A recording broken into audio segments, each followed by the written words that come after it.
ሰላም ውድ የአድናቆት ቤተሰቦች እንዴት ናችሁ? አድናቆት ክፍሌ ይባላለሁ። ዛሬም በአዲስ ቪዲዮ መጥቻለሁ። በዛሬ ቪዲዮ ማይክሮሶፍት ኤክሴል ላይ በጣም ቀላል ነገር ግን ድካማችሁን የሚያቀል አንድ ነገር ይዤላችሁ መጥቻለሁ። ቀጥታ ወደዛ ከመሄዳችን በፊት ግን ለቻናሉ አዲስ ሆናችሁ ሰብስክራይብ፣ እንደዚሁም ይህን ቪዲዮ ላይክ በማድረግ ብትጀምሩ ቻናሉን ትደግፋላችሁ። አዳዲስ ቪዲዮም ሲለቅ ቶሎ ይደርሳችኋል። አሁን በቀጥታ ወደ ዛሬው እንሄዳለን። በዛሬው ቪዲዮ የምንመለከተው ምንድነው? ለምሳሌ እዚህ ጋር እንደምታዩት በጣም ቦታ ተጠባብቦብኛል ማለት ነው ሁሉም ጋር። አሁን ይሄንን እያንዳንዱን እየመጣችሁ እንደዚህ ማስተካከሉ በጣም ጊዜ ይወስድባችኋል።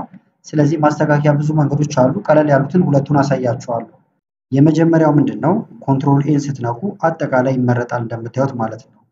ከዛ እንዲህ ከተመረጠ በኋላ ከላይ አናቱ ላይ ትመጡና አንድ ቦታ ላይ ደብል ክሊክ ታደርጋላችሁ፣ ሌፍት ክሊክን ማለት ነው። ሁለቴ እንደዚህ ስታደርጉት እንደምታዩት በአንዴ ተስተካከለ።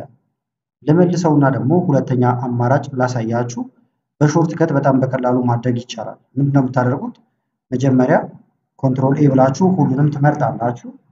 ከዛ ከኪቦርድ ላይ አልት ኤች ኦ አይን ስትነኩ ወዲያው ይስተካከላል ማለት ነው እንዳያችሁት።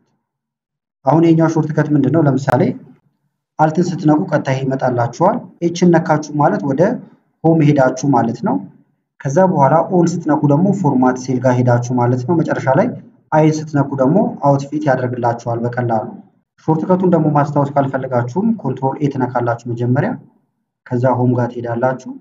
ከዛ ፎርማት ሴል የሚለው ጋር ትመጡና እዚህ ጋር አውቶ ፊት የሚለውን መንካትም ይቻላል ማለት ነው። ስለዚህ ለዛሬ ተጠቅማችኋል ብዬ ያመጣሁላችሁ ቪዲዮ ይሄን ይመስል ነበረ። ቪዲዮ ከተመቻችሁና በቀጣይም ላይ ቪዲዮዎችን እንሰራላችሁ ከፈለጋችሁ ይሄን ቪዲዮ ላይክ በማድረግ እንደዚሁም ኮሜንት ላይ የተለያዩ ነገሮችን በመጻፍ አሳውቁኝ።